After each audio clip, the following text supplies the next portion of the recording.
Hi and welcome back. My name's Nick Muller and today I'm presenting video blog number 5 on versus in, and I'm talking about leadership. So it's one thing to have all the mechanics of your business sorted out, it's another thing to know how to lead your team.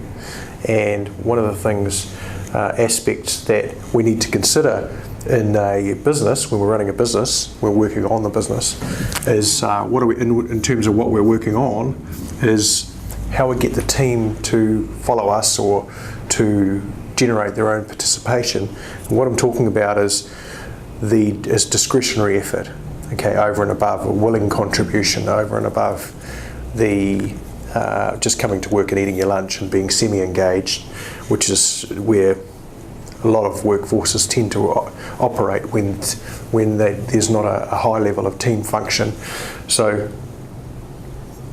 coming back to the board here, I've got a number of key points here about leadership. And the first one is that there are two kinds of leadership. There's transformational and transactional. And as a self-employed person, what happens is, and the largest number of businesses tend to be self-employed people. What happens is we grow our business and it gets bigger and bigger and bigger because we make some sales and stuff, but we never change the model of leadership that we're utilising or operating. What we tend to do is we operate in this top-down transactional leadership style where essentially all the decisions go through the owner, and the owner sees, or the leader, in essence, let's say a corporate, you've got general manager, CEO, whatever, the likes, and there's still this top-down hierarchy where the management chain is such that I make the decisions and I tell you what to do, and people come to work semi-engaged or engaged, and they don't feel like they're utilising their potential, and they wonder if they are in the right business or not. And essentially what they're doing is they're asking the leader or the CEO or GM or whatever to do the thinking for them. So make the decision for me, where do I go now, boss? And so it's very difficult to lead a business if you don't have a future focus and you haven't got a strategy or you haven't got an end point that they're engaged in. And so one of the tools we need, or one of the things that has to take place, is we need to build a plan. So we need a plan, and I talked about that. We need a strategy inside the plan, hopefully, and that's just, we're going to be a little bit smarter than the competition, whatever that strategy happens to be. And we need to have the team engaged in the strategy. We need to have measures, and these measures are leading KPIs for the business, not lagging KPIs in terms of results. So quite often we measure results, we try to change the result by focusing on the result. We need to focus on the inputs, not the outputs. The other thing is, quite often KPIs are assigned incorrectly, and what I mean by that is HR consultant comes in and says, oh, this person should be doing that, this person should be doing that, this person should be doing the other thing, and then gives them KPIs, writes a job description and sends them on their way, and then 6 months later nothing's happened, nothing's changed, all the KPIs haven't been met, and there's questions around performance. What's not happening is the KPIs for the business haven't been correlated with the end game, and people aren't collaborating around driving those KPIs up into the green, so say a dashboard system. And I'm talking about that because motivation's critical in a team game, and transformational leadership is a different version of leadership than transactional leadership. Transactional leadership is, I tell you what to do and you do it, and you don't think.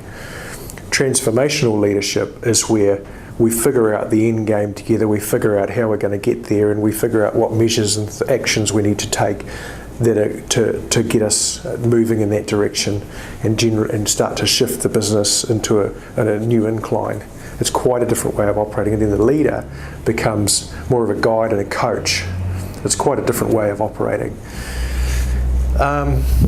So we need, and there's a lot of work on this, and I can talk to you about that if you would like me to. Future focus, so we need a future focus, we need an end game everybody's aligned with, And the best way to do that is to facilitate a vision exercise, do some core values, do purpose, and start correlating milestones in the future with our day-to-day actions. Strategy, leading KPIs, I've talked about that. Now, the only other thing I want to mention is that as a self-employed person, the underlying context of the self-employed person, say electrician or any business owner, self-employed person for that matter, where you've got a team of people doing an activity, a specialised activity, is that the underlying context is control. So you're trying to motivate, and what I'm saying here is generally speaking, you're trying to motivate people to take action consistent with showing initiative and controlling them at the same time. And in essence, it doesn't work. It sort of works inside the confines of being controlled.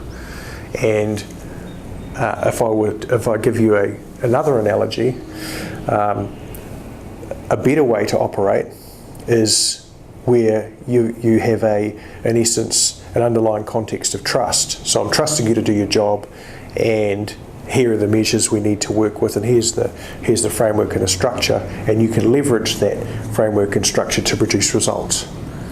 Okay, so two entirely different ways of operating. Guess which one works better if you want to be a business owner?